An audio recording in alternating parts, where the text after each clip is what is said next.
Noah had 3 sons, Shem, Ham, and Japheth, whose descendants became the new maritime nations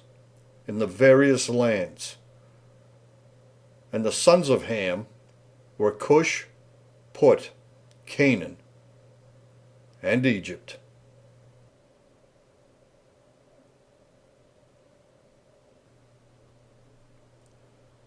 It is a matter of record that after leaving Egypt, the Israelites wandered in the wilderness for 40 years. But even if this large group of people, who numbered in the thousands, advanced towards Jerusalem at just a single mile a day, they would have traveled along a path that was more than 14,000 miles long. Yet not a single trace of their wandering existence has ever been found within this region. No encampments, no beaten paths, no skeletal remains, no human waste, no war carnage, no validated structures, no graffiti, absolutely nothing. And for this reason, many no longer believe the stories of the Bible to be true. But they are. It is only the theories proposed in the 19th century and the actions they subsequently inspired in the 20th century that are wrong. But 21st century technology has dramatically changed the way in both the world and all of its historically important features can be viewed. To put this same 14,000-mile distance into yet another real-world perspective, the people of Israel traveling just by land alone, and at the same incredibly slow rate of just a single mile per day, could have easily traveled between the most southerly pyramid fields of Meroe and the most northerly pyramid fields of Giza, more than 10 separate times. And even today, despite nearly a century of aggressive attempts to do so, no proven, untainted, or infallible evidence yet exists, which confirms the declarations made by those untrained men in the 19th century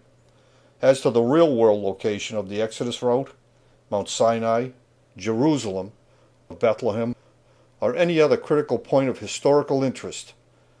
to be either true, accurate, or precise in accordance with either the Judaic or the Gospel record.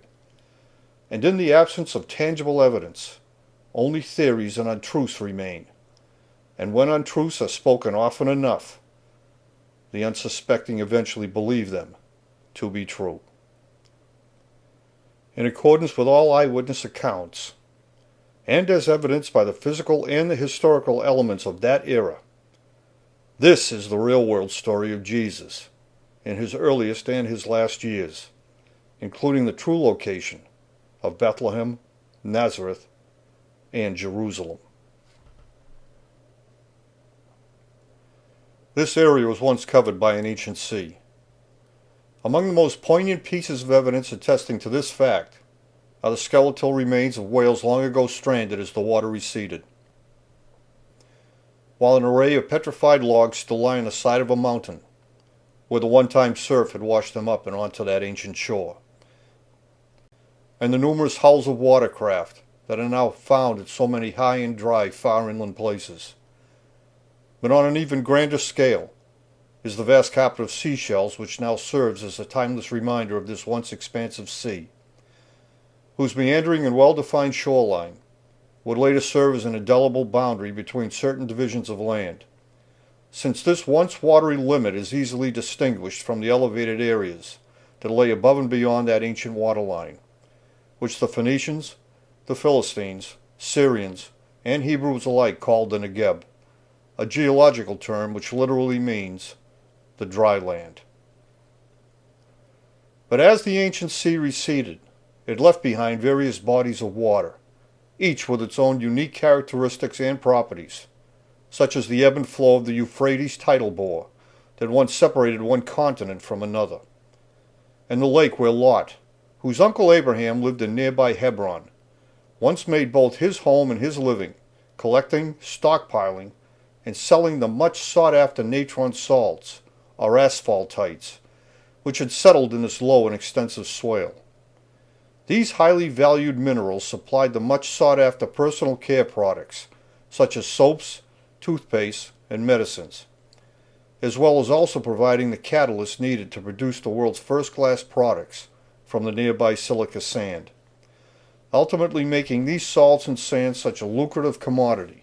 that the vast stockpiles of these elements were continually being replenished. But when several of these commercial stockpiles were suddenly ignited by a direct hit from the legendary lightning bolt strike, the resulting sodium explosion completely destroyed the store cities of Sodom and Gomorrah,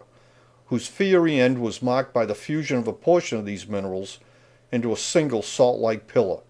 that local legend would eventually attribute to Lot's own wife. Many years later, when Pausanias, an ancient traveler and historian, while on his way to view Solomon's temple in Egypt,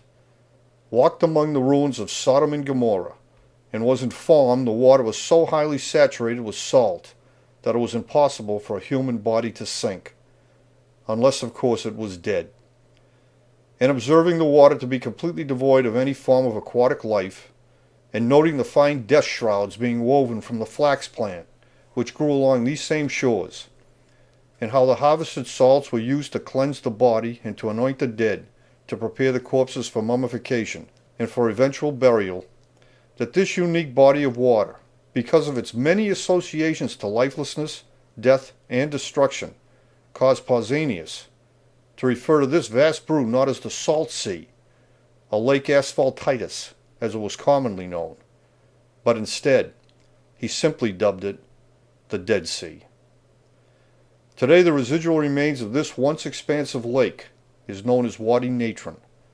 while the rock tombs of nearby Hebron, where Abraham himself had settled,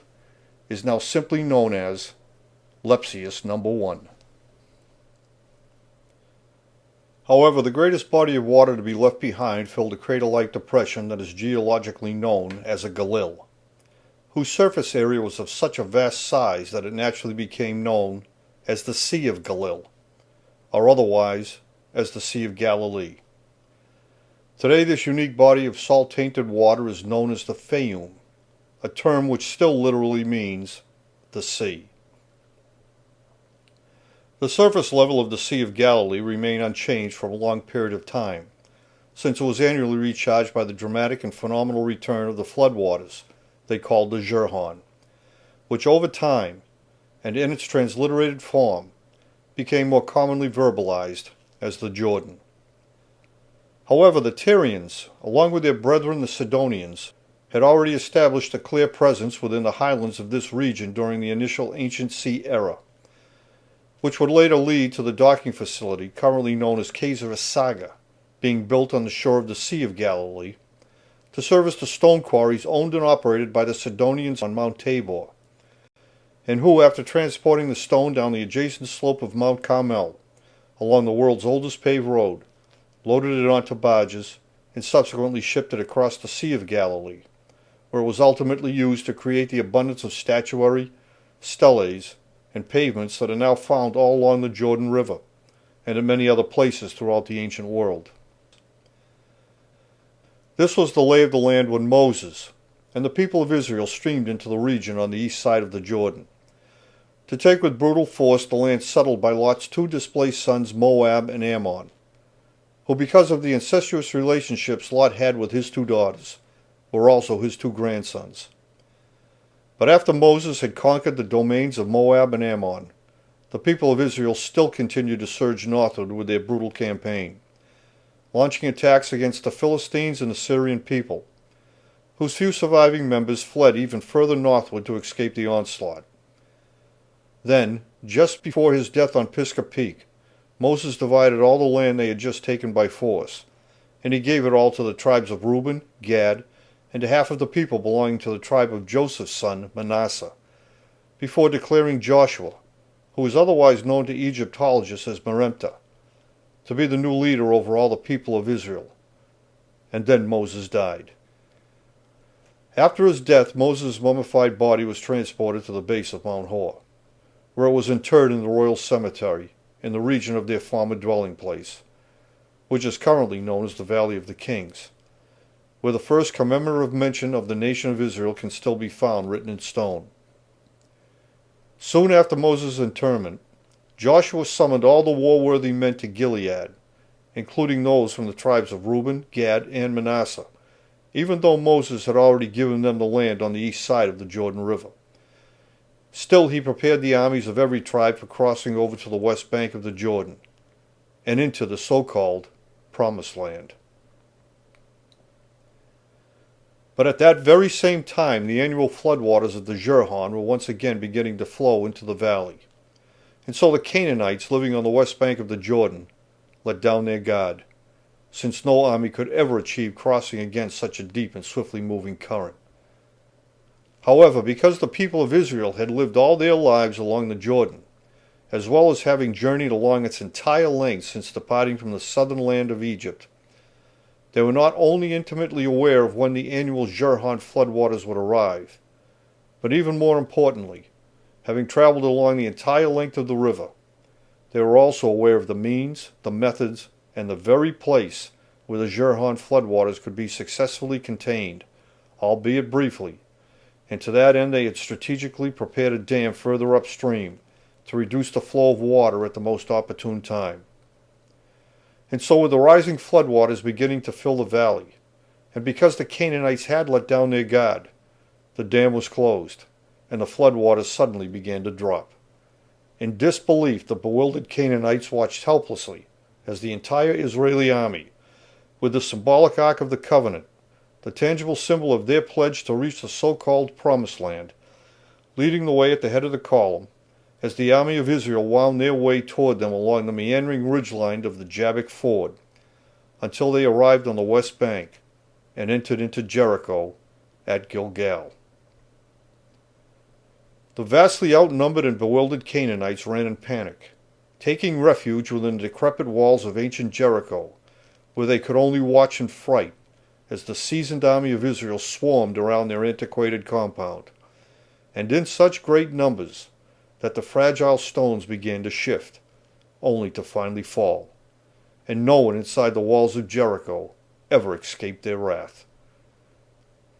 After witnessing the rampant pillaging by the men of Israel, Joshua reissued the order requiring every soldier who had not yet undergone the procedure to be circumcised to prevent an epidemic of transmitted diseases from destroying the might of his militia. A ritualistic initiation still memorialized just beyond the ruined walls of Jericho, where one of the earliest examples of Semitic writing was also found, along with a commemorative copy of the Ten Commandments Moses had placed into the Ark of the Covenant at Mount Sinai at the outset of the Exodus. As the people of Israel expanded their insurgency into the outlying area, a contingent of spokesmen, hoping to gain early favor with Joshua, arrived at Gilgal from a nearby village, and provided him with strategic information as to the whereabouts of a neighboring community who were planning to attack his troops. As a result, Joshua's army left Gilgal, and then a surprise attack invaded Gibeon. And just as they were chasing down the last of the fleeing refugees, the day went totally black, in one of the rarest celestial events ever recorded, as the moon moved in front of the sun to produce the total eclipse of December 20th, 1246 BCE. At the precise moment of the year when the sun reaches its lowest point in the sky, and for just a few brief moments stands completely still, before it begins to move backwards to return from whence it came. This celestial phenomenon is known as the solstice. It is an astronomical term that literally means to stand still. A celestial event so rare, and with the dark actions of their surprise attack so complete, that they recorded the following condoning passage in both the book of Joshua and the book of Jashar. On the day the Lord delivered the Amorites to the children of Israel, he said, "Sun, stand still at Gibeon." And the sun stood still in the midst of the heavens. And it stood still 36 moments. And the moon also stood still, and it also stopped, while Joshua took vengeance on the nation of his enemy. With his hardened and experienced army, Joshua continued his attacks on the Canaanites for several years, a docile plains people who were ill-prepared for warfare, unlike the Amalekites to the south, or the tenacious Philistines and their Syrian neighbors, who had condensed themselves into the northwest regions. For this reason, Joshua had not achieved full control over the entire West Bank. But even so, because they had fulfilled their obligations, Joshua allowed the men from the tribes of Reuben, Gad, and the half-tribe of Manasseh to return to their conquered land on the east side of the Jordan, while the other 9.5 tribes remained on the West Bank, each of whom, knowing Joshua's health was in steep decline, were now demanding him to divide the land amongst them, and in large portions, with each section being assigned to a particular tribe, just as they had been promised, and just as Moses had done for their brethren on the opposite side of the river. So in his last official act, in an effort to appease the tribes, Joshua sent surveyors out to map the entire region, including those regions he had not yet conquered. So he divided the land into parcels, based not on size, but rather on the sum value of its inherent resources. And as a result, and in some cases by using the easily defined shoreline of the ancient sea as a specific boundary line, the parcels of unequal size extended far into the regions not yet conquered, just as they had asked him to do. And for this reason, on the verge of death, and with the full might of his army now diminished, Joshua declared that each tribe was now independently responsible for acquiring the land he had allotted to them, and for making it their own. And then Joshua died, leaving the people of Israel, who are alternately known as the people of Egypt, the Habarus or Hebrews, Judeans or Jews, for the first time since leaving Goshen at the outset of the Exodus, without a central leader to control their actions. And so disputes and disunity began to develop between the tribes once again,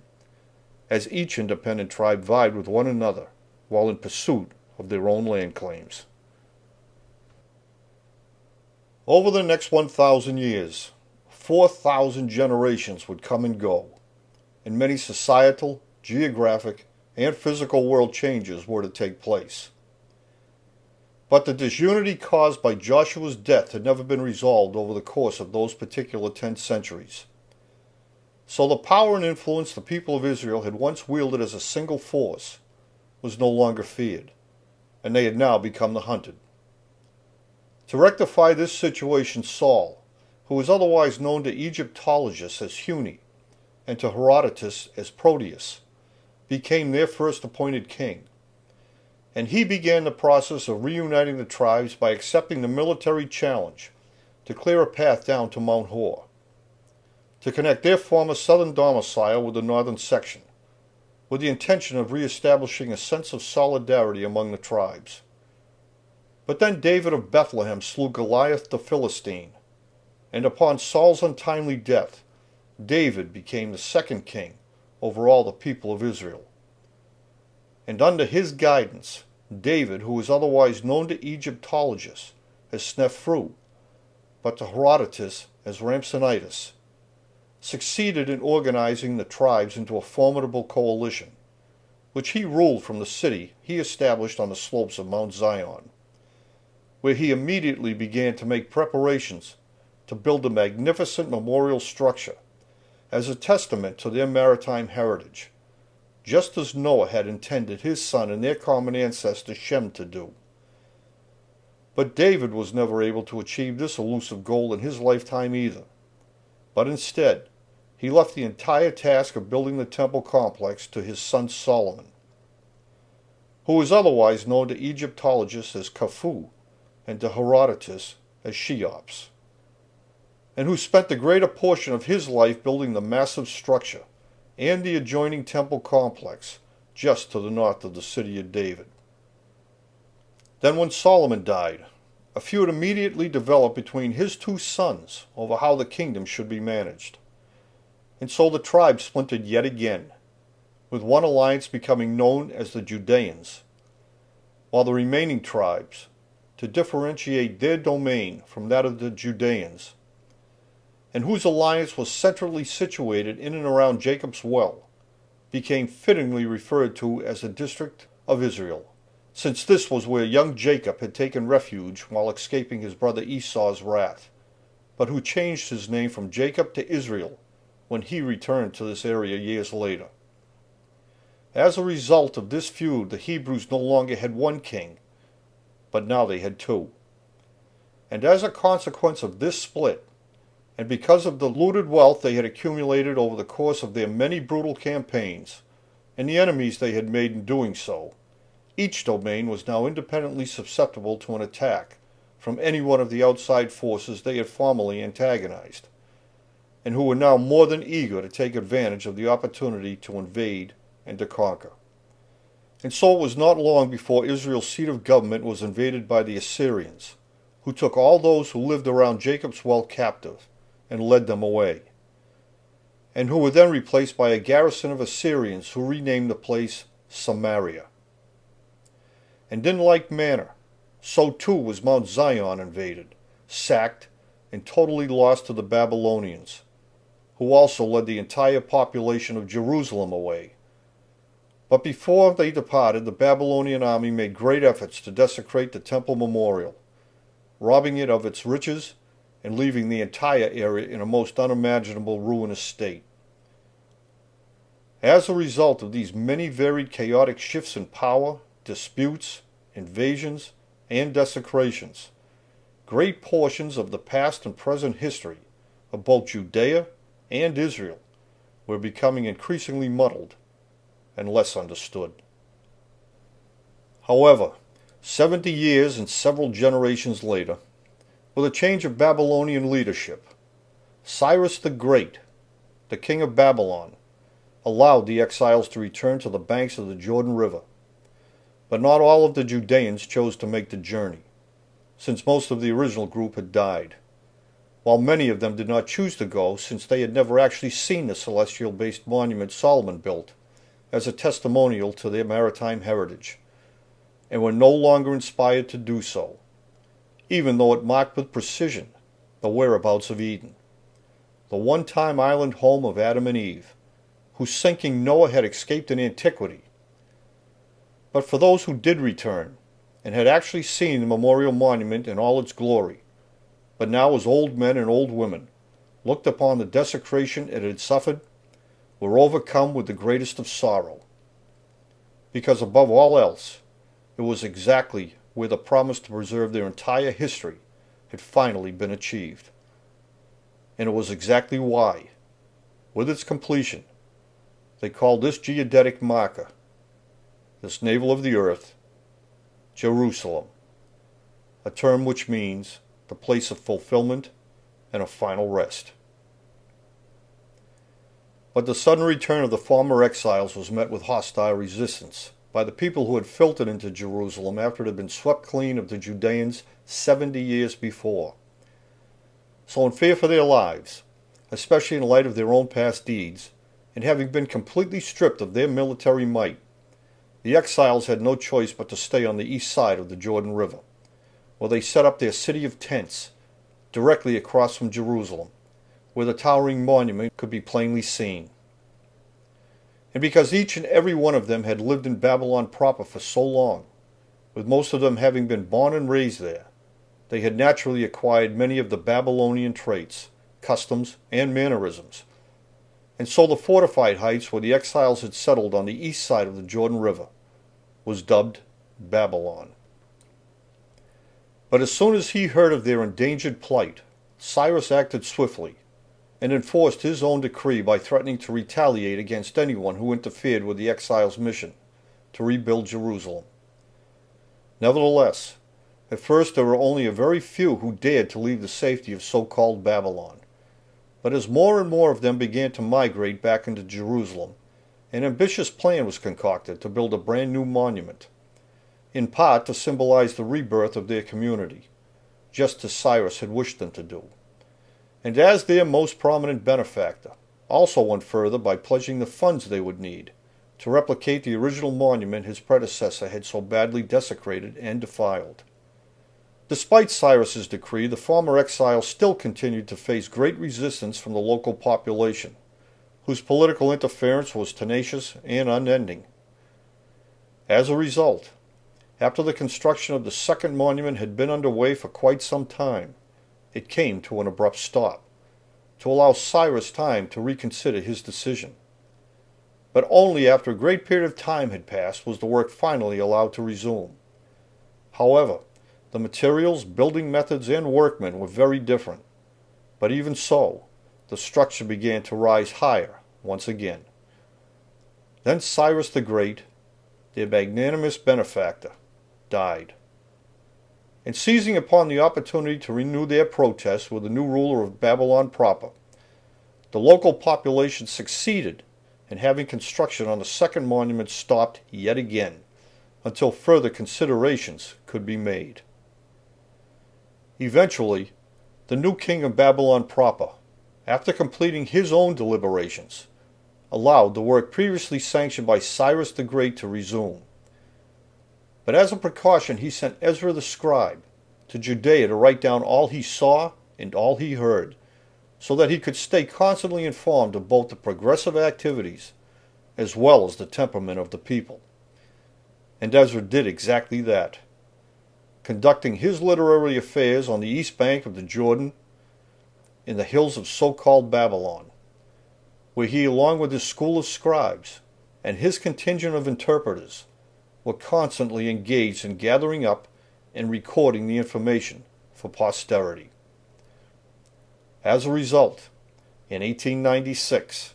more than 200,000 ancient scrolls and hundreds of manuscripts were inadvertently discovered in the district of so-called Babylon, where they had been hidden away in a specialized secret vault called a Exile. This massive collection of scrolls, found in Old Cairo, was the source from which the comparatively minuscule collection of so-called Dead Sea Scrolls that was serendipitously discovered in the stark and isolated region of the Qumran Caves in 1946 had been taken. They are exactly the same.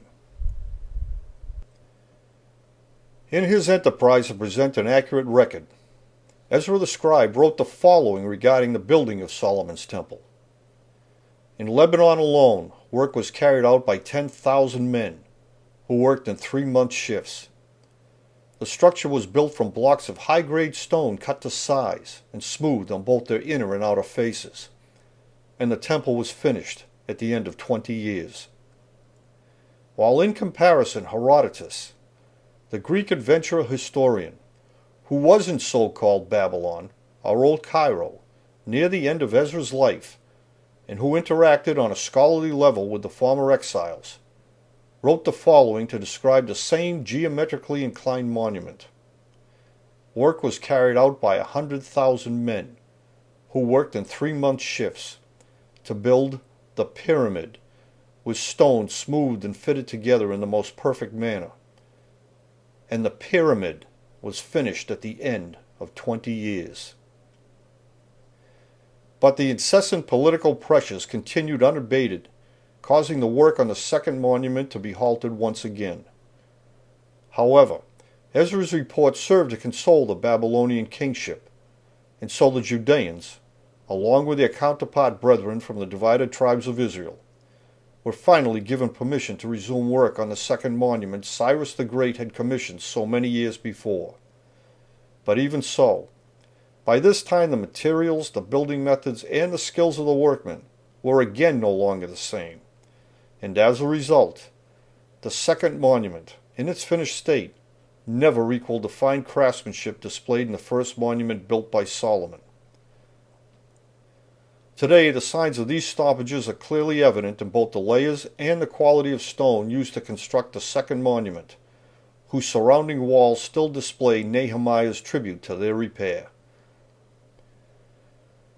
When news of these pyramid builders, who told a gripping story of how a single family had sailed away from their ancestral home just before it had sunk into the ocean,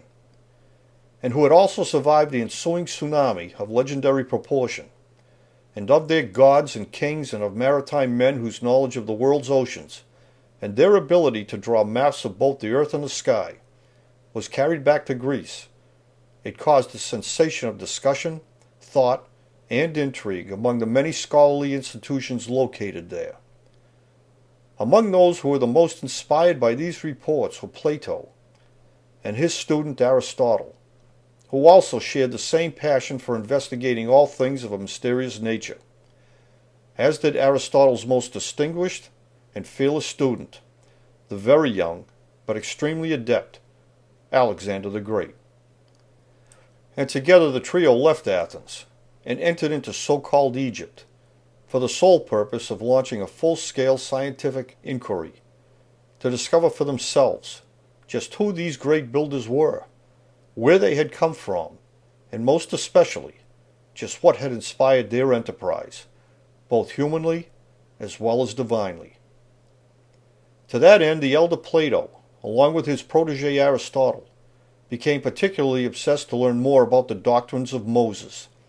since it was his image and his name that was continually found all along the Jordan. And for this endeavor, in order to gather all the information into a single place so it could be properly assessed and studied, Plato and Aristotle conspired to build a repository on the east bank of the Jordan River, and near to Kadesh, situated directly across from Mount Hor, where Moses had spent a great portion of his administrative life, and where his mummified remains had been interred in the royal cemetery nearly 1,000 years before. In the meantime, young Alexander, along with his youthful army, roamed throughout Egypt, passing through Jerusalem, visiting Mount Sinai, and then moving on to the pyramids of Meroe, before journeying deep into the desert regions of the Red Sea, and then sailing off to Mount Ararat, where it is a matter of record that he viewed the remains of Noah's Ark,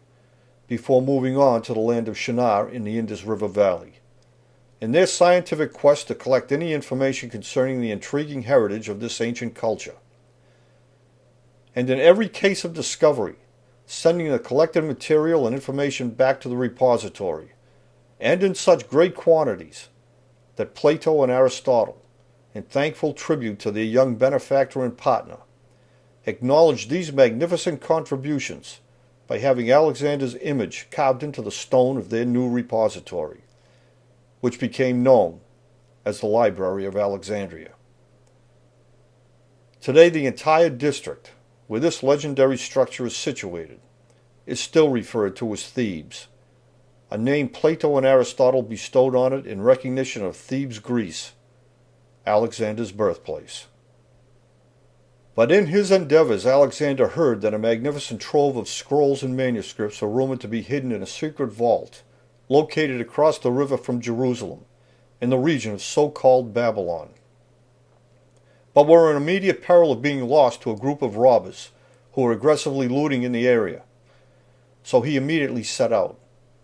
and with a small yet elite contingent of men, Alexander moved swiftly, and quickly arrived in the region of so-called Babylon. But as Alexander led his men over a wall in his attempt to rout the would-be robbers, he was suddenly ambushed from above. A single arrow entered his shoulder and pierced downward, slicing deep into his body. His terrified men reacted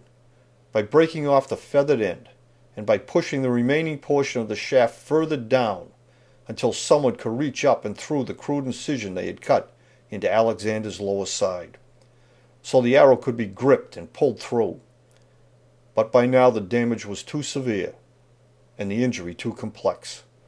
And with the robbers routed, the young men transported Alexander across the river to Jerusalem, where the best practitioners were located. But it was of no use. With the pain and the injury so severe, his men sorrowfully granted Alexander the first of his two final wishes, and out of mercy and respect they helped him take his own life in a most peaceful way. Several months later, the mummified body of Alexander was placed into a golden coffin and finally laid to rest, just as he had requested, next to Moses, in the Valley of the Kings, on Mount Hor, directly across from the library which bore his Grecian name. Today, Alexander the Great is just as famously known by his adopted Egyptian name, Tutankhamun. For the next 300 years following Alexander's untimely death, 20 generations would come and go, and in that time many natural and political changes would take place yet again.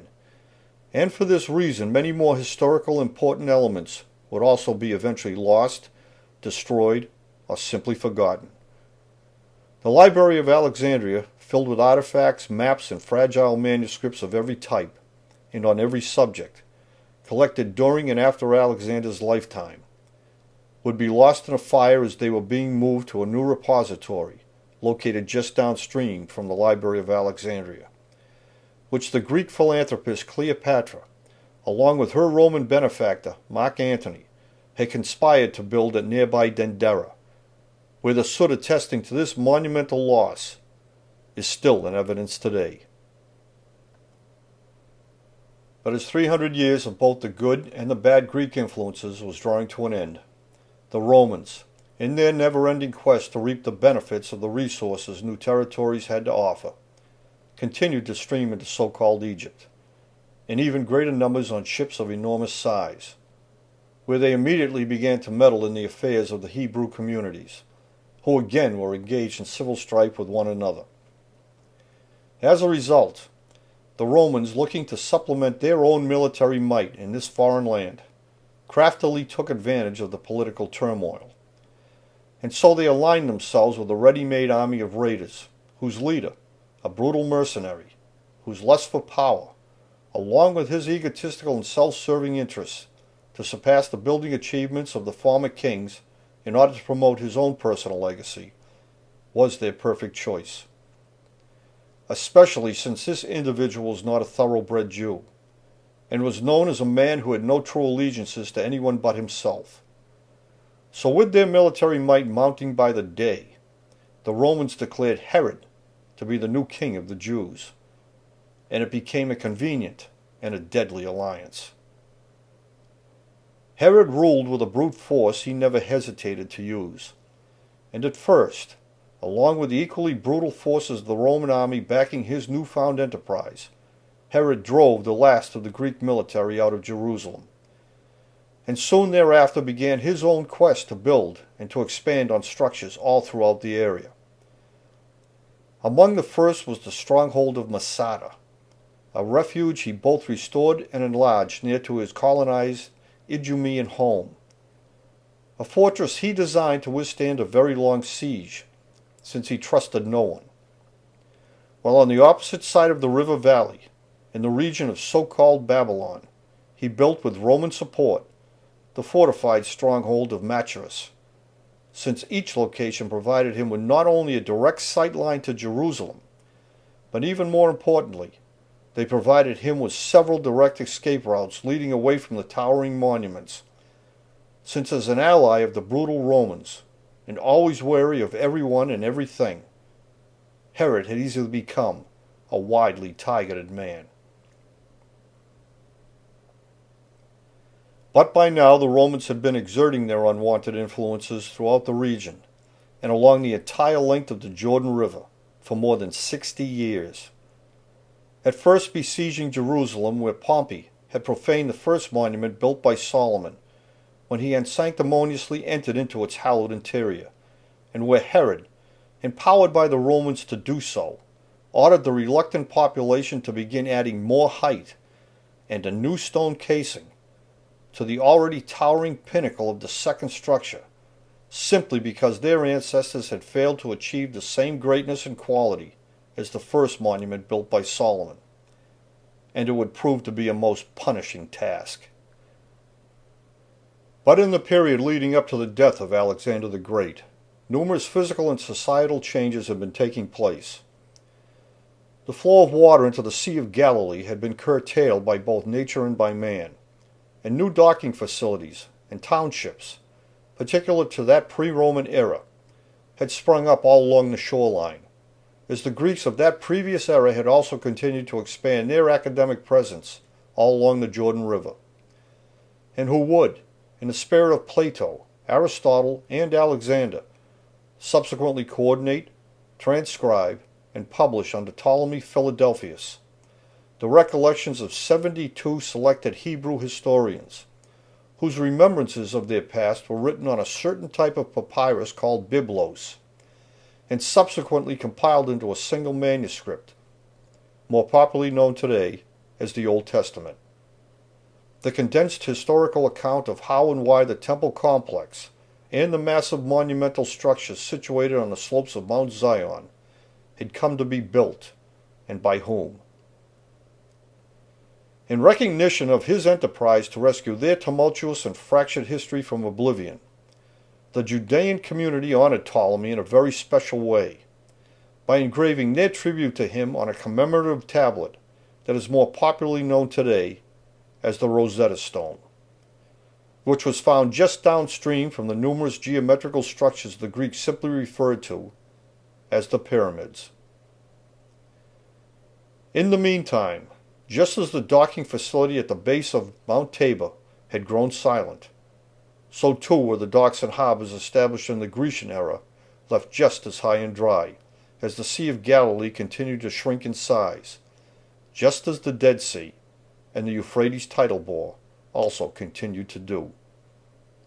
But even though they no longer received the merchant ships as they once did, these former harbor points still served the caravans who came for the bountiful produce and timber the ever-expanding and enriched soil yielded in abundance.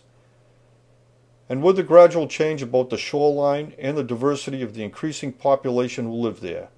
new townships, villages, and regions, each one with their own distinct allegiances and ideals, continually came into existence. But even after more than 1,000 years of transitioning, the Sea of Galilee was still a most formidable body of water, along whose fertile shores fishermen still cast their nets from sturdy boats, built for them by the skilled carpenters who lived at the edge of the forest, along a very particular inland waterway, where all things nautical could be obtained, at a place they called Nazareth. But the working population of Galilee had grown weary of the constant intimidation, the ever-increasing demands, and the brutality of the Romans who had infiltrated every community center, aided by Herod, who himself had grown more powerful, more feared, and more emboldened with each passing year. And as the ranks of the Roman army continued to grow in size, so too had their personal needs, and to meet this demand the Romans imposed quotas on the labor force, who were required to supply them, and at no cost, with whatever goods they needed. It was extortion without an end, since the laborers would be working to supply, and therefore to keep in power, the very people who were oppressing them. It made no sense at all. And no area was more affected by this unjust form of tax than the industrious people who lived in the bountiful region of Galilee, where their catch of fresh fish, harvested produce, and manufactured items were garnered on a daily basis. But upon hearing the working class in Galilee were growing increasingly resentful of the quotas being imposed on them, Quirinius, the Roman governor of both Judea and neighboring Syria, ordered a census be conducted throughout the entire land, so each society's affiliations, allegiances, unions, associations, and skills could be assessed. But most importantly, he wanted to know exactly how many able-bodied men he might be up against, so he could prepare to meet any uprising, any place, at any time, with an overwhelming force. Under threat of a sure and severe punishment if they didn't comply with the census, Joseph left Nazareth in Galilee, and along with Mary, who was with child, traveled back to Bethlehem, his ancestral home, to register his genealogy in accordance with the terms of the census. But soon after officially recording and registering his ancestry with the census takers, Mary gave birth to the child they called Jesus, who was born with a most rare countenance that was completely unlike their own. Word of his unusual physical appearance spread rapidly amongst the oppressed and dejected people, who had also crowded into the country town to be counted, each of whom had also been wishing for a sign of hope. And here was suddenly a baby boy, born as milky white as Noah, the famous mariner who had escaped from the cataclysmic event of an unprecedented proportion. And this was Bethlehem, the exact same town where David had been born, a mere shepherd boy who killed Goliath, and had then risen on his own merits to become the first full king of the Jews, and who had then steadfastly prepared his own son Solomon for the task of building the towering monument in Jerusalem as a navel of the earth, to serve as a lasting and eternal testament to their maritime past, heritage, and their understanding of both celestial mechanics and worldwide navigation. And all of these were Jesus' ancestors, and this was their first sign. Joseph remained in Bethlehem to be sure Mary and the infant Jesus would be hardy enough to make the 3-day journey back to Nazareth. In the meantime, news of Jesus' appearance and his ancestral lineage continued to spread and caused a commotion wherever it was heard. Among those who witnessed these excited gatherings and became intrigued by the news were merchant seamen from another land, accomplished navigators each and every one, and who, by carefully measuring between the moon and a very particular star, which stood alone at the apex of the great circle of equal altitude ingeniously devised by Enoch, then used by his grandson Noah, and which now guided their own vessel across the sea, and had led them directly to Jerusalem, just as it had always done. Merchant seamen who, because of their profound and accomplished ability to navigate by the moon, the stars, and the sun, and who easily read the signs of the zodiac as they sailed the oceans of the world, were considered to be, and were thusly called, wise men.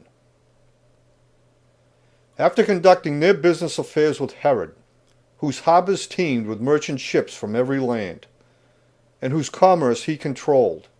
the wise men were quite interested in seeing the newborn infant for themselves,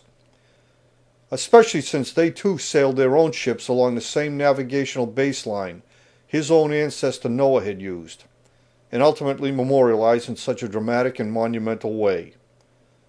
For this reason, the wise men asked for directions to the town of Bethlehem, and Herod, after listening intently to their odd request,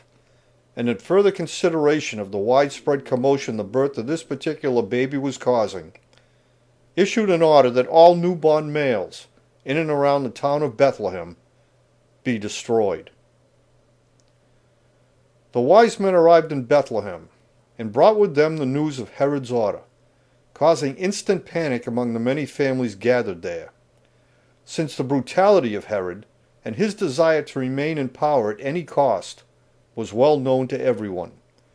since he had already publicly killed many of his own family members whenever he felt threatened by them. For this reason, the women in and around Bethlehem banded together, and along with their young sons headed northward and away from Herod's advancing men, who operated out of Jerusalem. However, soon after leaving Bethlehem, Mary splintered off from the group, and she turned westward, continuing on while many of the others lagged behind, and stopped to rest at Merimda Betisalama, with the expectation of finding refuge there. But it was not to be so. When Herod's mercenaries caught up with them, they slaughtered every mother and son, whose burials are still there to this day. Joseph reunited with Mary and Jesus at El-Hamra, the unique freshwater spring located at the edge of the Salt Sea. But because they knew Jesus' rare countenance would not show up among the dead children, they also knew they would still be hunted by Herod's mercenary troops. So Joseph took Mary and Jesus, and under cloak, moving stealthily, the trio made a wide berth around Jerusalem, traveling through the wilderness, before arriving at El-Matareah, where many of Joseph's relatives still lived, and who were descendants of those who had come out of Babylon proper several hundred years before, and where he, Mary, and Jesus were taken in and hidden away. But as a carpenter from Nazareth, skilled with boats and boat building, Joseph soon found suitable transport, and so the family of 3 fled the area and traveled deep into Egypt, to where the Valley of Cedar,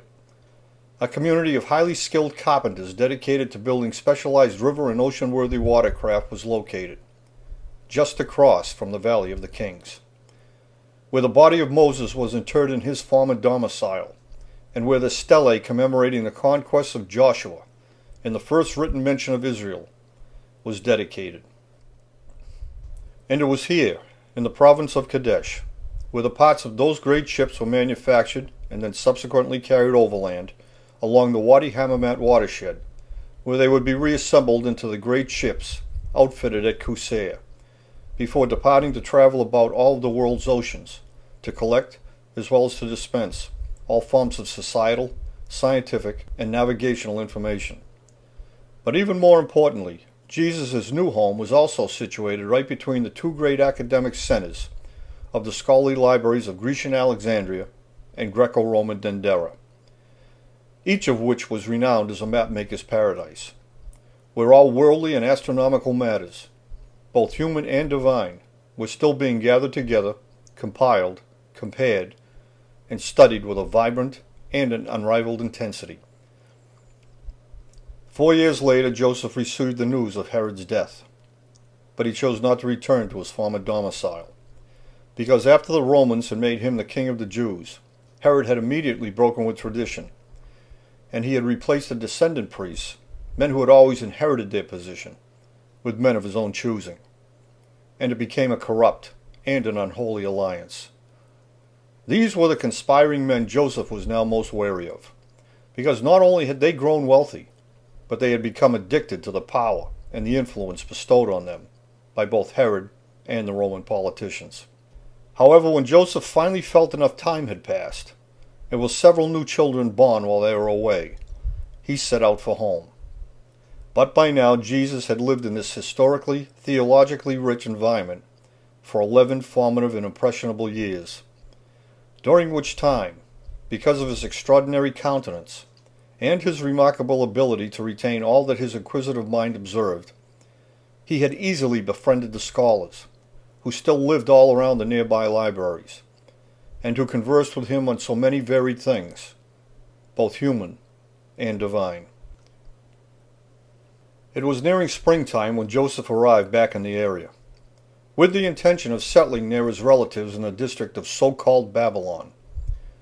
But after learning the Romans had made Herod's son Archelaus the new figurehead king of the Jews, Joseph immediately changed his plans, and he took his family back to the sloping banks of the Nazareth instead. But even so, since they had been away from the area for such a long time, and still yearning to reunite with their northern friends and relatives, Joseph took Mary, Jesus, and Jesus' brothers and sisters on a journey to Jerusalem, to partake in the annual Passover celebration in remembrance of the Exodus, when Moses had led the people of Israel out of Egypt's land, and through the Red Sea in their quest to return to the so-called Promised Land. But on the way to Jerusalem, Joseph took Jesus to Simeon, a very old priest whom he still trusted, and being schooled in the ancient prophecies, Simeon immediately recognized Jesus' extraordinary countenance, and so he blessed him in a very special way. When Joseph and Mary arrived in Jerusalem, they made camp with their relatives whom they hadn't seen for 12 years. But because Jesus was on the verge of manhood, and was so astute in academic matters and learning, and so experienced in travel and worldly matters, they allowed him to roam under cover among the crowds, but always in the protective company of a relative, so he could experience all the sights and the sounds Jerusalem had to offer. And with each passing day, Joseph and Mary got used to not seeing Jesus, since he was always out and about, which was not at all uncommon. However, believing he was still in the protective company of a relative, Joseph and Mary left for home, with the expectation that Jesus would follow along shortly thereafter. But when they realized Jesus was no longer with their relative, they rushed back to Jerusalem, where they found him, with his extraordinarily different countenance in full display, conversing and lecturing the priests and visiting scholars, who always congregated at the base of the temple monument built by Solomon. It was a captive audience whom Jesus had informed, along with so many other things of academic and genealogical intrigue, that Solomon was just one of the many famous fathers he was directly related to. Joseph and Mary were frightened by the dire prospects of Jesus' very public appearance, something they had always gone to such great lengths to prevent, since it was only 12 years earlier that Herod the Great had ordered his murder, and the Roman soldiers, His contingent of corrupted priests, the Herodians, and all of their crafty agents were everywhere, prowling through the crowds, a fact which only caused Joseph even greater concern, because many of the men who had gathered around Jesus raised a boisterous protest as he led the young man away. Joseph, Mary, and Jesus left Jerusalem and swiftly returned to Nazareth, where Jesus explained to them how inspired he had become by finally seeing the soaring monument his many fathers had had a hand in building, and their resolve to memorialize their maritime heritage. But after listening to the sincerity in his voice and seeing the light in his eyes, it did little to console Joseph and Mary, who were saddened knowing there was only one thing they could do in a great hurry to both protect him and to fulfill his most desired request. And shortly thereafter, Jesus disappeared.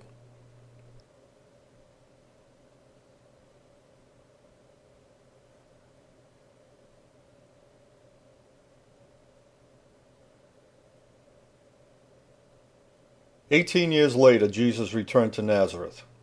where Mary still lived along with his 4 brothers and his several sisters,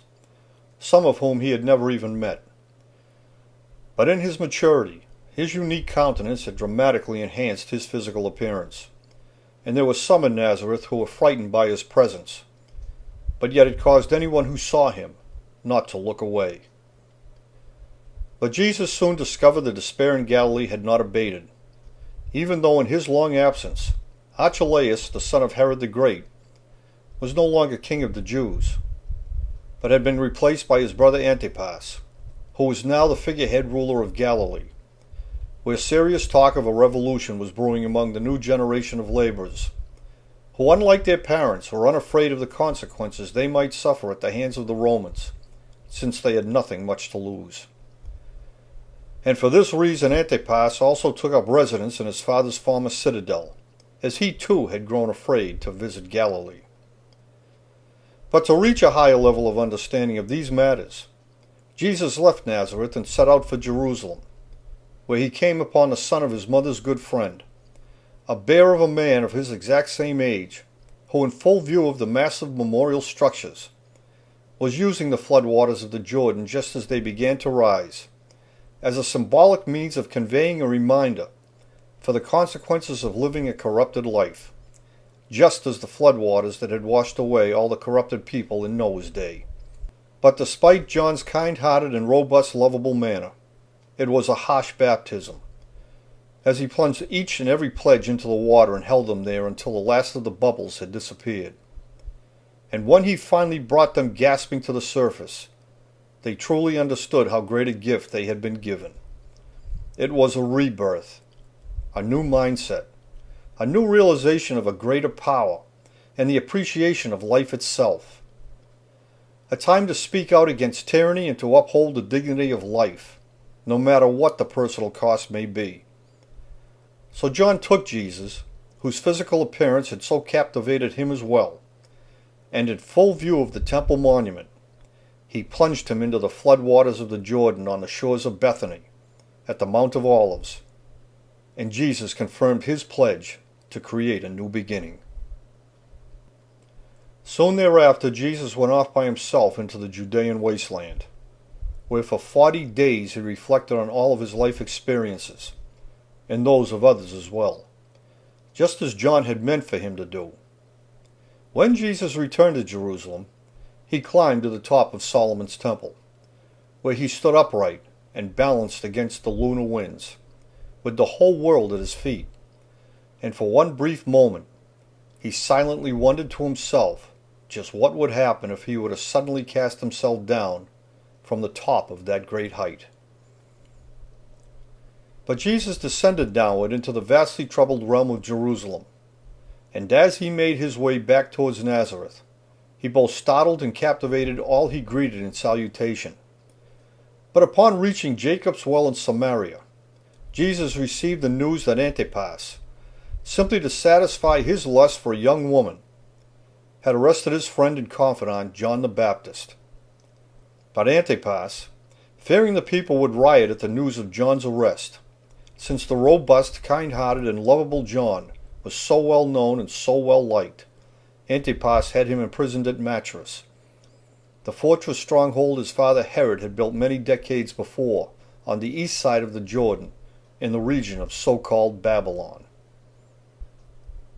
When Jesus arrived back in Nazareth, and because Joseph was no longer with them, Mary asked Jesus, as her eldest son, to escort her to a wedding she had been invited to in Cana. And Jesus, having lived his entire life on waterways of every type, set out for the wedding with his mother Mary, where he would use his skills to enhance the water into wine. And soon word of this event, performed by this very different man,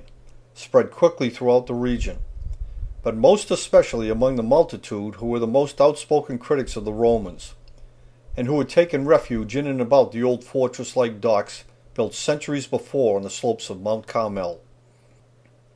But when Jesus returned to Nazareth, he was stunned by the news that Antipas had beheaded John the Baptist, the son of one of his mother's dearest friends, and for no other reason than the young girl whom he lusted for had asked him to. The thought of John's head being delivered on a platter to Antipas and to his demonic maiden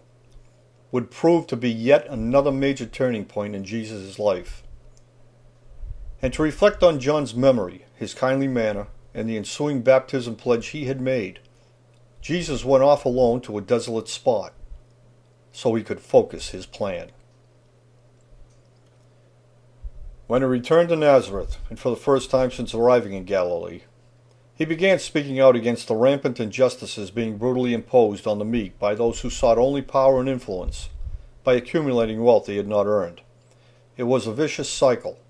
and it was being operated by a vicious regime, whose members easily plotted and murdered without fear of reprisal.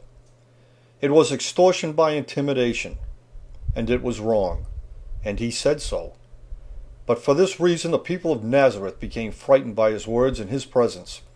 believing his sermons would only bring more harm to their already impoverished community.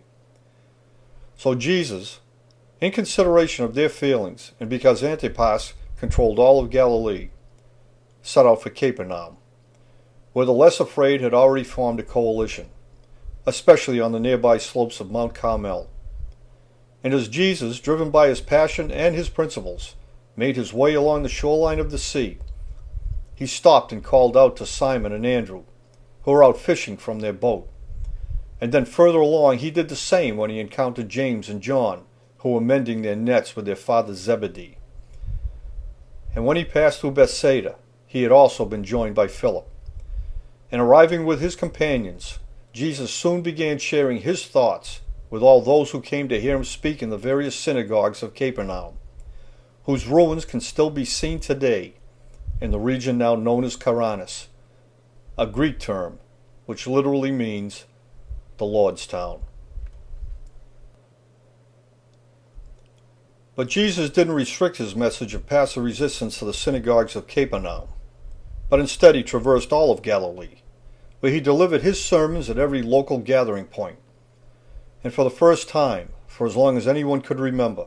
the people of Galilee were becoming less and less afraid and more hopeful that the oppression could be resolved without further conflict, but only if it was championed in the right way. And as Jesus moved from one place to another, the fame of his deeds, his words, his manner, and his extraordinary countenance began to spread among the travelers, who in turn carried the news of this man and his message to all the adjoining regions, and soon great crowds of people came from all around to hear his voice and to see him for themselves. But as his reputation as a healer also continued to spread throughout the distant communities, the sick were brought to him in great numbers as well, and the crowds grew steadily larger until Jesus, overwhelmed by the constant outpouring of emotion, would often leave in the early morning darkness and go off into the wilderness to heal himself as well. But in time these sojourns into the desert were also discovered, and Jesus found it increasingly difficult to find any place where he could be alone, to reflect on his own most innermost thoughts. And it became an increasingly common occurrence that whenever he returned to the shoreline, or walked among the villages, he was mobbed by the crowds, who always followed him wherever he went, their voices calling out, their hands reaching out, until the only thing he could do in so many cases was to retreat to the shore, where he would get into a boat and, pushing off, would speak to the masses as he floated along the beaches of Galilee. However, because his principal companions were mariners, and because he too was a master sailor, having lived his entire life on and along the various waterways of the world, Jesus began to spend more of his time sailing away from the crowds to refresh himself and to meditate, but only for the sole purpose of returning to them with a sound mind and body.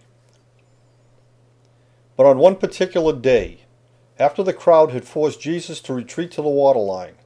despite the best protective efforts of his companions who had gathered around him, they again found themselves with no other choice but to seek refuge in a boat. And setting out from Capernaum, they sailed 12 miles to the opposite shore,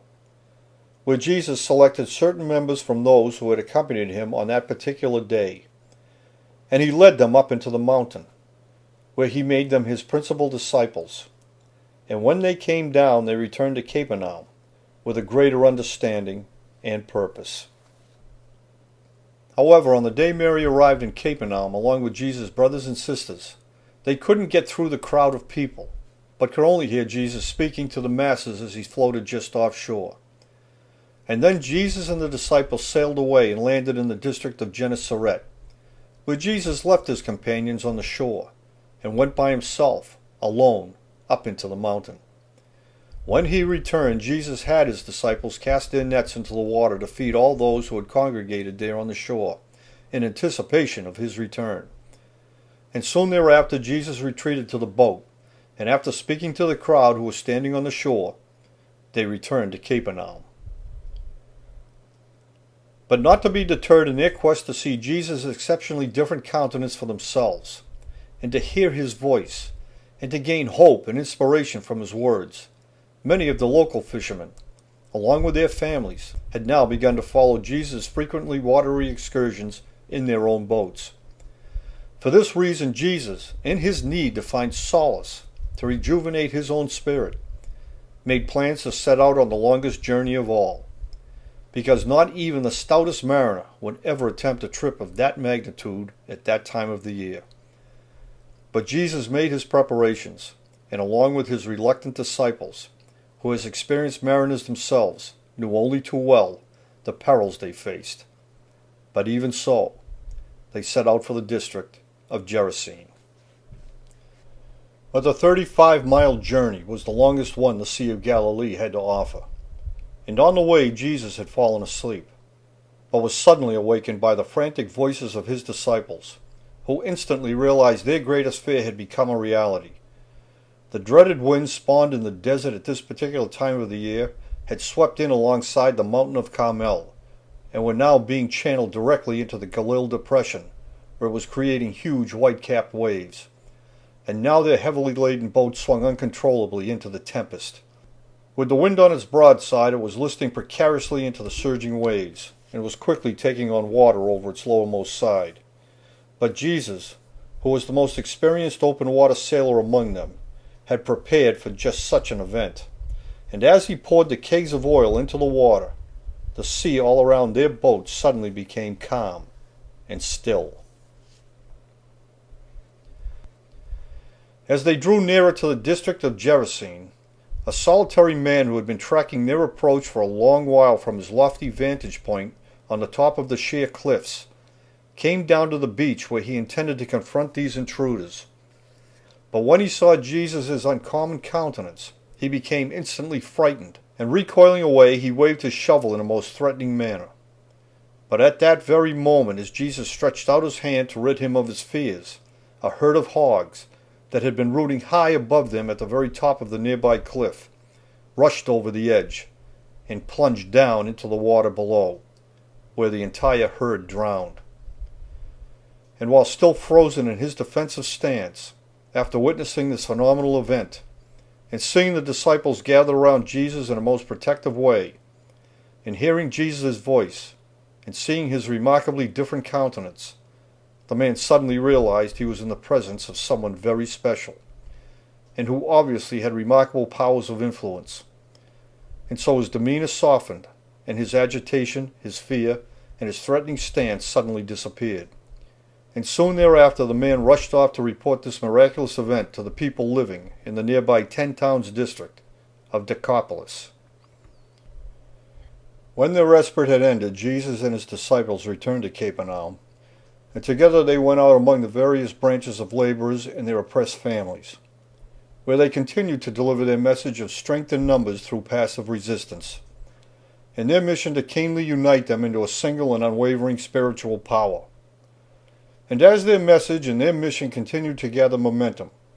it began having a profound effect on the powerful political and priestly coalitions based in Jerusalem, since the commodities they had so long depended on to build their wealth and to retain their power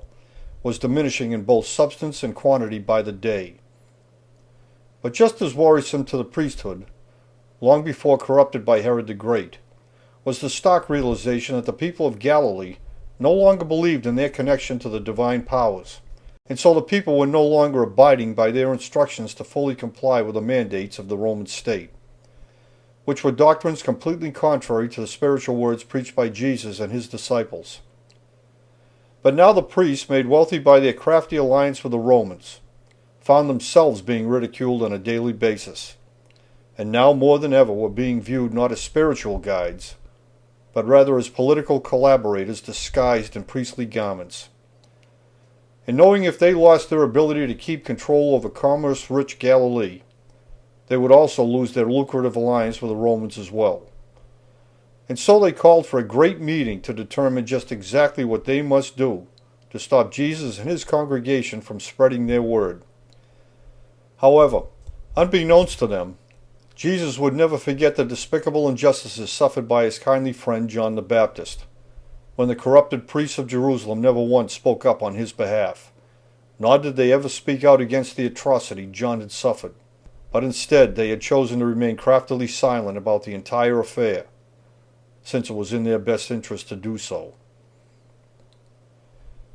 When the travelers heard Jesus had returned to Capernaum, the camps emptied out,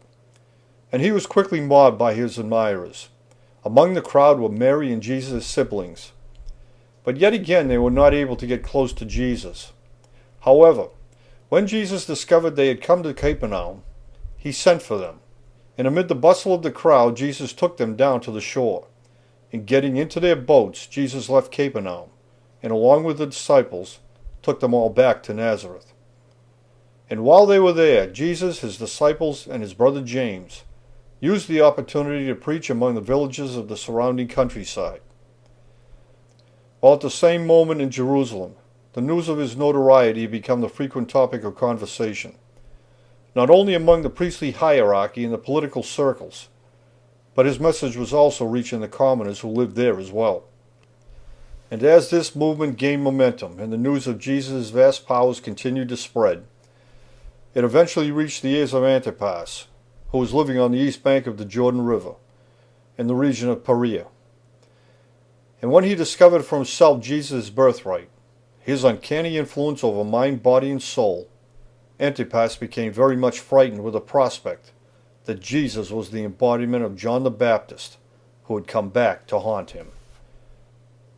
But by now, because the Romans had begun to move more forces into the area surrounding Galilee, Jesus and the disciples knew their presence only imperiled the people who lived there.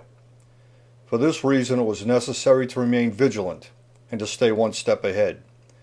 And so the disciples, who were always armed, unless they had been instructed otherwise, left Nazareth with Jesus, and they set out for the protective confines of the opposite shore. But when they arrived in the desolate spot, hungry and tired, they were taken by surprise when a crowd of people came toward them from the nearby Grecian colony of Ptolemais, bringing with them a small boy who gave them the bread he was carrying, which they shared with all the others before Jesus and the disciples returned to their boats. And as they floated out and away in search of an even more desolate spot, where they could discuss their plight without any interruptions, Jesus spoke to the gathering, and then they were gone. After they had shared their concerns, and with a deep yearning to be alone with just his own thoughts, and to rejuvenate his spirit, Jesus encouraged the disciples, who were his constant companions, to return to their home port at Bethsaida, so they could spend time with their own families. But just as importantly,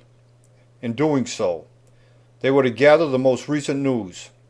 with a plan to meet up again at the isolated island of Gennesaret at the designated time. So Jesus went up into the mountains alone, and the disciples departed for Bethsaida. When he came down from the mountain, Jesus set out for the security of the island of Gennesaret, where he was to rendezvous with the disciples.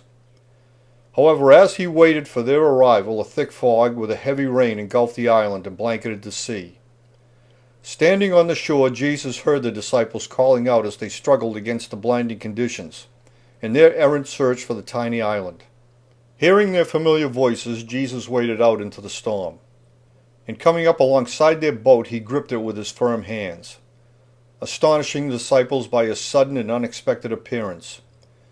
whose misty silhouette seemed to be virtually walking upon the surface of the water, and whose ghost-like apparition peered in at them, even though they were 5 miles out on the Sea of Galilee. After the storm had passed, the disciples informed Jesus that a contingent of priests from Jerusalem, escorted by even more Roman soldiers, had just arrived in Capernaum, and were about to begin an intensive search for his whereabouts. So they quickly left the island, and under the cover of night landed on the beach of Gennesaret, where Jesus, uncharacteristically becoming an inconspicuous solitary figure who would not draw any attention, immediately set out for the desolate region of Sidon to begin a 50-mile trek to the now high and dry borderline of Tyre, a district that had long ago been established on the shoreline marked by the ancient sea. Leaving on his journey just days before the Roman patrol sealed off the northern routes in the region, where the growing ranks of the most outspoken critics of the Romans, and who were regarded by many to be among the most earnest supporters of Jesus, had taken refuge, and were now living in and around the formidable and fortified mountainous confines of the Watchtower district. In the meantime,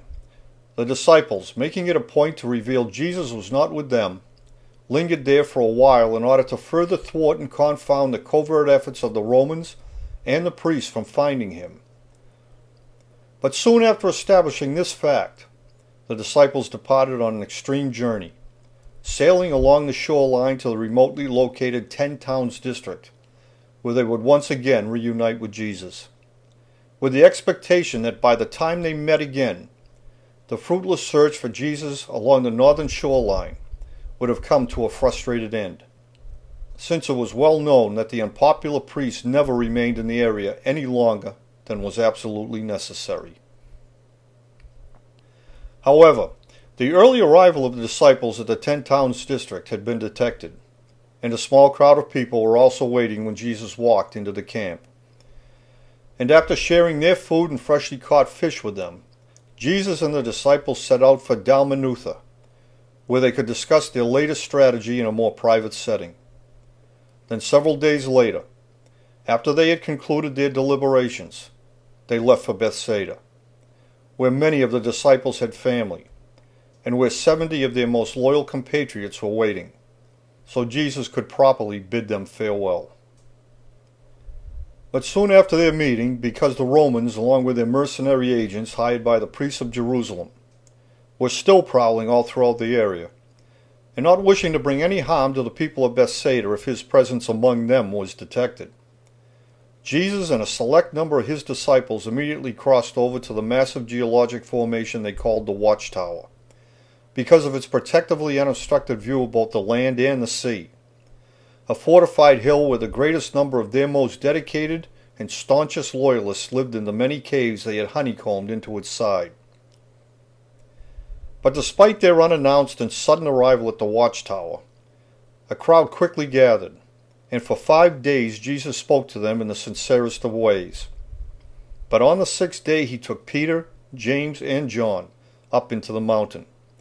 where he revealed to them his innermost being, and explained to them just what the future would bring.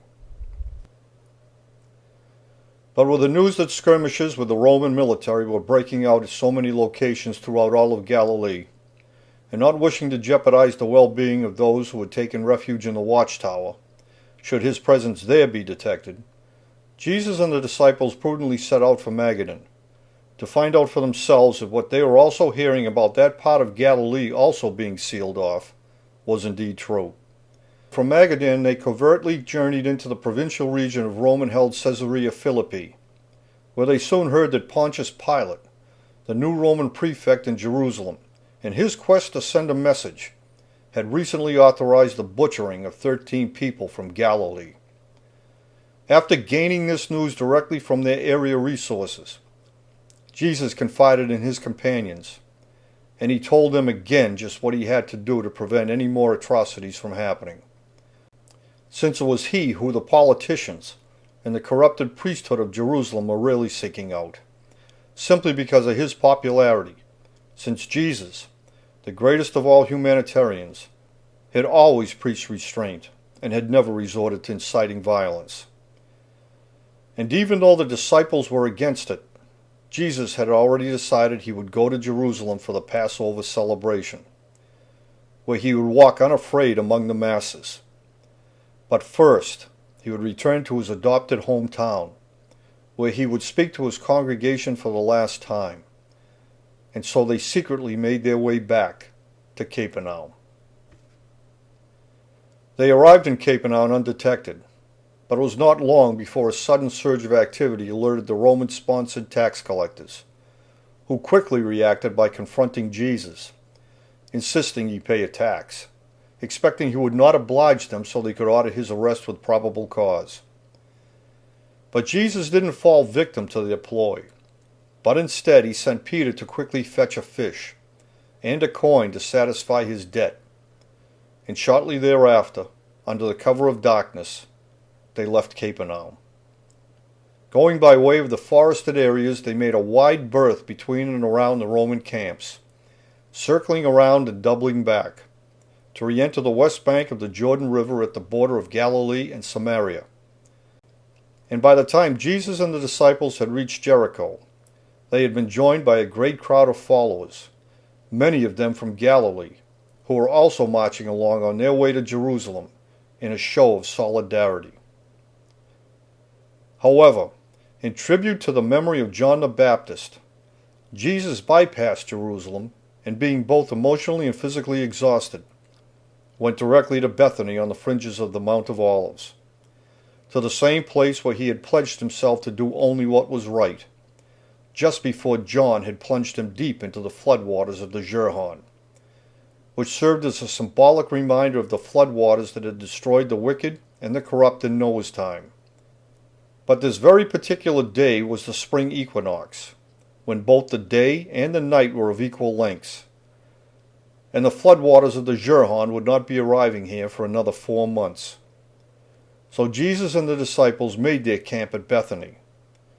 where they all settled down to reflect deeply on the moment. At daybreak the next morning, Jesus sat in quiet contemplation as the rising sun lit up the northern face of Solomon's monument for the first time in 6 months, to herald the arrival of the first full day of spring and the beginning of the premier sailing season in this part of the world, just as his maritime ancestors had designed it to do, and just as many believed it would continue to do for all eternity. And on this very special Sunday, Jesus and the disciples left the Mount of Olives, and they set out for nearby Jerusalem. But as they drew nearer, the emotion and physical exhaustion was taking its toll, and Jesus began to cry. But in anticipation of this possibility, since they knew what was in his heart, the disciples had provided Jesus with a sure-footed mount, and when his followers, who had been forced to make their own camps in the very rough terrain leading up to Jerusalem, saw him in distress, they laid palm branches along the rugged path to fill the gaps and to smooth the way. When they arrived in Jerusalem, the disciples were awestruck by the magnitude of the monuments they had never before seen, having always stayed away because of their intense dislike for both the Roman occupiers and the corrupt priesthood, who had made this place their center of operations, much to the chagrin of those who fully understand its purpose and its history. But as they toured Jerusalem, along with the crowd. They were under constant surveillance by the Roman soldiers, Herod's own agents, and the spies who plied the crowd on behalf of the priesthood. Even so, as they moved through Jerusalem, the disciples continued to be amazed and awestruck by the remarkable size and grandeur exhibited in both the monuments and the walls. But even though Jesus agreed with their sentiments, he informed them that because they had been made by the hand of man, they could be easily brought to ruin if the greatest power willed it. And then went on to tell them that their ruin could even happen very soon. And as his words filtered outward through the crowds gathered there among the towering monuments, there was a great deal of hushed wonderment at what he had said, while amongst the ranks of the Roman soldiers a boisterous demonstration broke out, their words of incredulous disbelief openly scoffing at the possibility that such an event could ever take place. While off to the side, the priesthood, long ago corrupted by Herod, narrowed their eyes, their focus, and they began to hone their plan. That same night Jesus slept on the Mount of Olives, but returned to Jerusalem the next day. And as he made his way into the temple square, he became infuriated when he discovered the money changers were using the Passover gathering to ply their craft, converting and lending money to the poor so they could afford to buy back, at inflated prices, the very same items many of them had produced in Galilee, but had been forced to turn over to the Romans and their friends in the form of a tax. Swindlings and dealings obviously sanctioned by the priests, because they were flagrantly occurring in Monument Square. In a fit of passion, Jesus charged at the tables, and one by one he flung them over, scattering their contents across the ground, surprising even his own disciples in the suddenness of the moment, but who reached under their garments to grip both sword and knife, and were ready to defend him. However, because of the size of the crowd, and because the Roman interests were not being directly violated, the soldiers didn't intervene, but only stood by and watched this unusual man, with the most remarkably unique countenance they had ever seen, and who had boldly declared the massive stone monuments could soon be lying in ruins, lash out against the arrogant activities of the money changers, whose demise would only affect the treasury boxes of the priests. In the ensuing rage, the Herodian priests summoned a meeting. And over the next 4 days, after spending their nights on the Mount of Olives, Jesus and the disciples continued to return to Jerusalem to circulate through the Passover crowds, and to tour among the extensive fields of above-ground tombs and memorial structures, while the priests plotted against Jesus, who was now openly threatening their lucrative operations right under their noses. As a result, they sent a delegation directly to Pontius Pilate, the newly appointed Roman prefect, in an effort to convince him that because of Jesus' popularity with the people of Galilee, that Jesus also posed a threat to Roman interests as well. In that same discourse, the priests went even further to say Jesus had proclaimed himself to be the Son of their God, when he predicted the massive monuments could soon be laying in ruins if he ever willed it to be so. And because of his reputation, there were many who firmly believed in his exceptional powers. And for these reasons, Jesus had become a menace to them all. But Pilate, fearing a riot would develop if he should intervene, especially because of the great number of people who had come to Jerusalem to celebrate the Passover, many of whom, as a public sign of solidarity, had marked their foreheads with ashes taken from the campfires, made from the dried palm branches they had used to smooth the way for Jesus. So in his deliberations, Pilate had decided to send for Herod's son Antipas, since as the appointed ruler of Galilee, Jesus was in fact his subject, and more his own problem. However, when Antipas arrived in Jerusalem from the district of Perea, located directly across the Jordan River Valley, he was meeting Pilate for the very first time. And when Pilate told him Jesus was staying on the Mount of Olives at Bethany, but was coming to Jerusalem every day, Antipas became afraid again, and expressed his fear that Jesus, whom he had never met, was John the Baptist come back to life to haunt him. But because the priests, who had been appointed by Antipas's father, were being so tenacious in their demands to have Jesus killed, Pilate and Antipas decided to have Jesus brought to them so they could question him themselves. When Jesus learned of their intentions, he took his principal disciples, and at supper he instructed them that for their own safety and for the safety and well-being of the masses, they were not to interfere with what was going to take place. And he further told them that when they themselves were being sought out, they were to deny any knowledge of knowing him, because far greater things to come could not happen otherwise. And after hearing his voice of reasoning, his wishes, and his predictions, there was an outpouring of various emotions and questions all around. But Jesus calmed their fears and told them exactly what they must do. However, despite his request that they must preserve themselves, otherwise there would be no one left to carry on his work and to spread their humanitarian message, there were still those among them who found it extremely hard to separate themselves from the well-being of their most remarkably gifted and skilled companion, friend, and longtime mentor. After the supper had concluded, Jesus and the disciples returned to Bethany. But it was a restless period of hushed discussions and sleepless hours. And at dawn, on Sunday morning, 1 week after he had first arrived in Jerusalem, Jesus crossed the Kidron Valley. And it was not long after that they had arrived in Gethsemane that the priests sent their agents to get him. But Simon Peter, who was always the most eager to fearlessly engage any threat, was incensed by the indignity. And despite Jesus' instructions that the disciples were not to interfere with any part of what was about to happen, Simon Peter drew his sword and sliced off the ear of one of those who had come to take Jesus away. But Jesus, adhering to his own decree, stepped forward and quelled the altercation. And the agents, not willing to engage any further with the disciples, took Jesus into their custody, and they brought him to Pontius Pilate, who together with Antipas was seeing Jesus' remarkable countenance for the very first time, and was struck by the aura that his physical presence commanded, and they could not look away. But despite the questions asked of him in the several various languages of that time, Jesus remained stolidly silent, his sun-like eyes burning with a passionate repose that set him apart from any other man they had ever before seen. But when Jesus finally broke his silence, knowing what his fate was going to be in any case,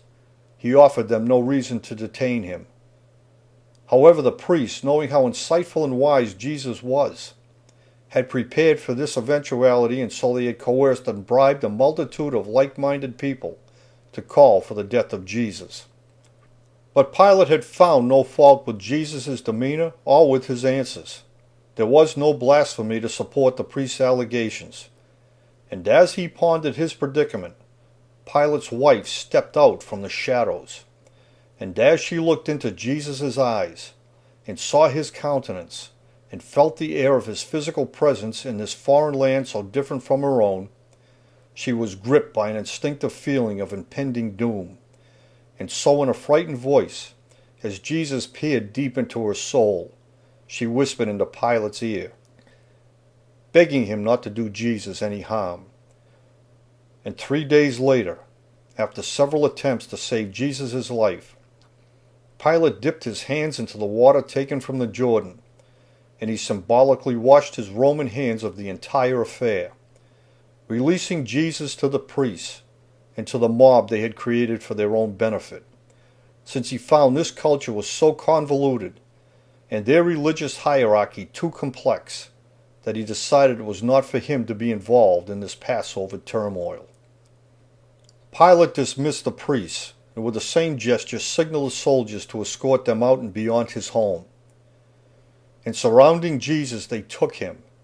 and when they had gone far enough away and had reached the base of the embankment leading up to the sprawling cemetery, the soldiers began taunting Jesus,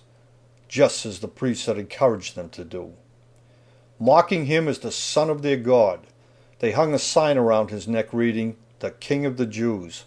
and stripping him of his clothes and the tessera from its pouch, they commenced to severely beat him until he crumpled to his knees.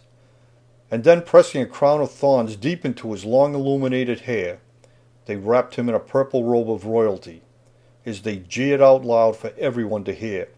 pointing, calling, and gesturing for him to knock down the massive structures, just as he had said he could do, so he could save himself. But throughout the entire night, Jesus endured. It was a testament to his faith and to his unshakable resolve to do only what was right, just as he had pledged to do, and just as Enoch had done. But it was also the disciples' most challenging test of faith as well, by not interfering just as they had been instructed, for the sake of greater things to come. It was a heart-wrenching scene as the disciples watched the desecration of this man, who never wished to resolve any conflict by inciting harm to anyone. But Jesus knew their mind, felt their presence, and when he looked up at them, there was the utmost compassion, pride, and understanding in his eyes. And through the blood and the pain cast in that tragic moment, he saw them for exactly what they were: the bravest and most ferociously loyal men he had ever known. Men with whom he had laughed and confided, and who had learned the lessons of restraint he had taught them so very well in preparation for this moment, and who now relied on this same inner strength to hold back the other loyalists from interfering, just as they had been asked to do. And there was agony, and there were tears, but above it all was a display of the greatest kind of faith. By dawn, at the very moment when the brilliant light of the morning star appeared in the sky over Jerusalem, the beatings finally came to an agonizing end, and Jesus was visibly weakened in body, but still his will prevailed. And staggering to his feet, they placed a heavy cross on his shoulder, and Jesus valiantly began to struggle forward, the blood and dirt, dried and caking, creating a stark contrast against his milky white skin. The crowd of people following, the little sign dangling from his neck, while the corrupt called out, jeering, pointing, still insisting he destroy the temple to prove he was the son of their God. But then Jesus fell to his knees. The cross had become too heavy for him to bear, the hill too steep for his beaten body to climb. But because Passover would begin in only 12 hours, with the rising of the full moon, the priest stepped forward and demanded the Roman soldiers do something to hurry the situation along, when at that very moment a robust traveler from Cyrene happened to approach the crowd on his way to Jerusalem for the Passover. The soldiers grabbed him and led him over to Jesus, and for a brief moment their eyes met, and in a compassionate manner Simon from Cyrene lifted the cross and hoisted it to his own shoulder, and dragged it up the slope and onto the apex of Mount Zion, to the place they called Golgotha, Skull Hill, the highest point and the most prominent place of public executions, from where both the crucified and the temple structure could be plainly seen. It was here where Jesus was impaled before the executioners tilted the wooden frame and raised it into its final position between two other freshly executed souls. Hanging there for all the world to see is men and women from Galilee, his mother and her supporters, a great many of his 70 disciples, the accusatory priests, their agents and their collaborators, the Roman soldiers and many of the curious-minded, gathered on the apex of the mount, sitting, standing, some huddling together, all the while waiting and watching. But then Jesus lifted his head,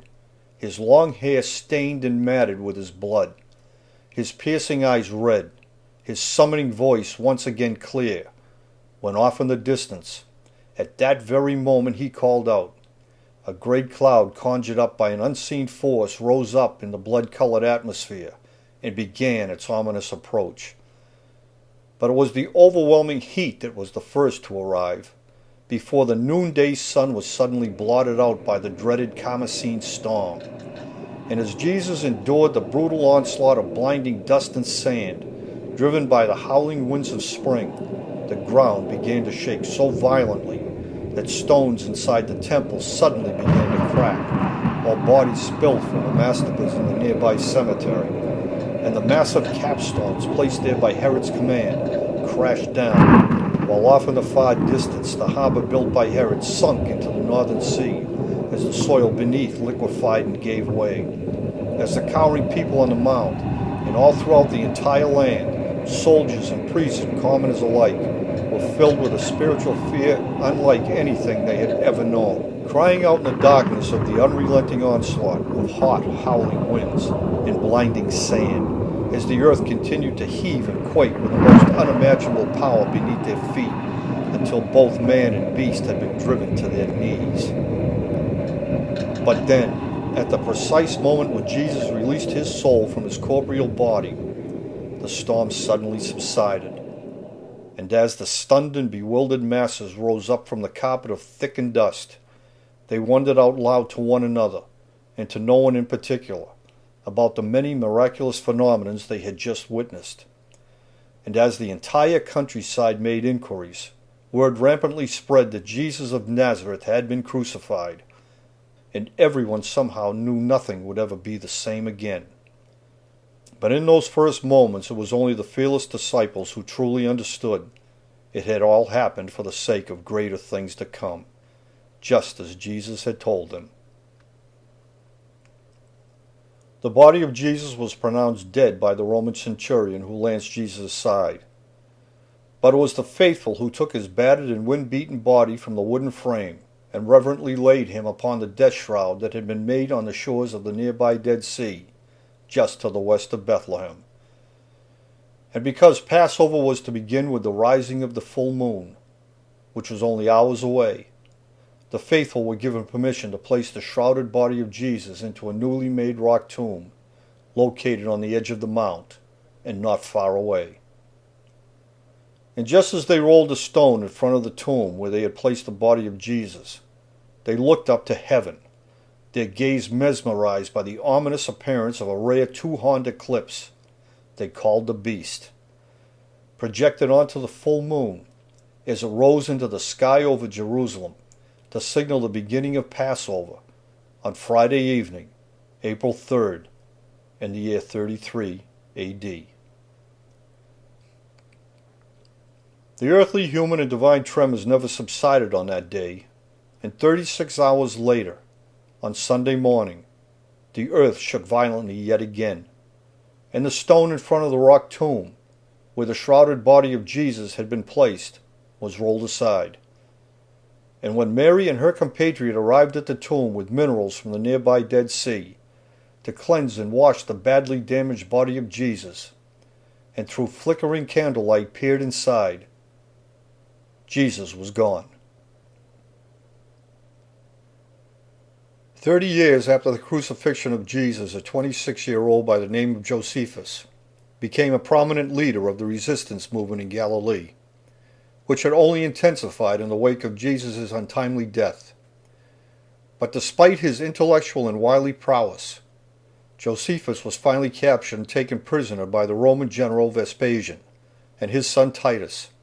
who had gone to Galilee with a resolve to put an end to the smoldering civil disobedience once and for all. Soon after waging war in Galilee, and with their flanks secured, Titus moved directly on to Jerusalem, where Josephus could only watch as Titus's army decimated the city, executed every single person, and then triumphantly carried away all that remained of the temple treasures. And as a result, with the great loss of both life and cultural icons, the muddled and confused history of Jerusalem, and thus the true whereabouts of Mount Scopus, which is otherwise known as Golgotha or Skull Hill, became obscured yet again. As a reluctant eyewitness to the complete obliteration of Jerusalem, and as an intellectual who had studied such matters, Josephus instinctively knew the entire history of the region was once again on the brink of being lost to posterity forever. In recognition of this, and having traveled extensively and intimately throughout both Galilee and Jerusalem, Josephus was compelled to write a voluminous memoir, which he addressed to his like-minded scholarly Greek audience, where among the trove of other critically important facts he preserved were these keen insights concerning the telltale characteristics of Jerusalem. Monobisa sent her bones, as well as those of Azadis his brother, to Jerusalem, and gave the order they should be buried at the pyramids which their mother had erected. They were 3 in number, and distant no more than 3 furlongs from the city of Jerusalem. Josephus, Antiquities of the Jews, Book 20, Chapter 4, Paragraph 3. While to the northwest is Mount Scopus, an elevated plain that lies 7 furlongs from Jerusalem, from whose enhanced height a view of the temple can be plainly seen. Josephus, Wars of the Jews, Book 2, Chapter 19, verse 4 and 7, and Book 5, Chapter 2, verse 3. Now about this time there was a wise man, if it be lawful to call him a man, for he was a doer of wonderful works, a teacher of such men who received the truth with pleasure. He drew over to him many of the Jews and many of the Gentiles. He was the Christ. And when Pilate, at the suggestion of the principal men amongst us, had him condemned to the cross, those who loved him did not forsake him, and the tribe of Christians, so named from him, are not extinct to this day. Josephus, Antiquities of the Jews, Book 18, Chapter 3, verse 3. Today, in testimony to those tumultuous times, the gate of Vespasian still stands where it was erected nearly 2,000 years ago, right in the midst of the ruined synagogues, where great crowds of people had once gathered together to see and to hear a very special teacher speak, in Capernaum, which is otherwise known as Koranis, a Greek term that literally means the Lord's town. The name of Vespasian, along with the name of his son Titus, the invaders of both Galilee and Jerusalem, can still be found right alongside the names of so many other Greek and Roman invaders, benefactors, and scholars, who in each their own quest to gain historical immortality, and as tradition dictated, etched the symbols of their adopted hieroglyphic names into the numerous walls and buildings that span the entire length of the Jurhan River, from the most southerly pyramid fields of Meroe and the most northerly pyramid fields of Giza. Adding to the physical, literary, and topographical evidence that is so abundant and so plainly presented that it stands in stark contrast to the unsupported theories proposed by those few untrained men in the 19th century, and the events and actions they subsequently inspired in the 20th century, as they still continue to do. Today, like the Exodus route taken by Moses, the route taken by Jesus also exhibits the physical and historical elements of that particular era with equal clarity. Evidence is indelible as they are precise in accordance with every eyewitness account concerning the travels, the trials, tribulations, and ultimately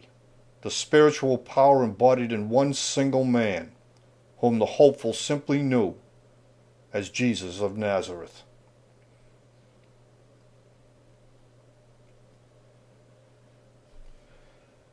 There are those who write histories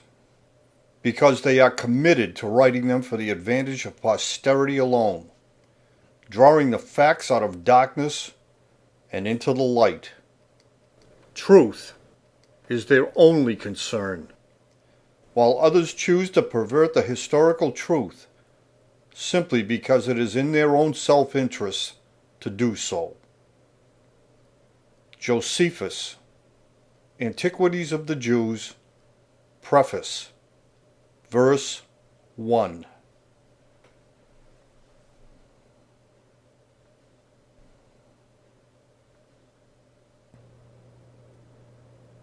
The siege of Masada in 73 AD was the site of the final obscuration concerning the true whereabouts of Nazareth, Galilee, and Jerusalem. In recognition of this fact, and with the greatest of foresight and diligence, these many collective decimations became both the inspiration and the passion of Josephus,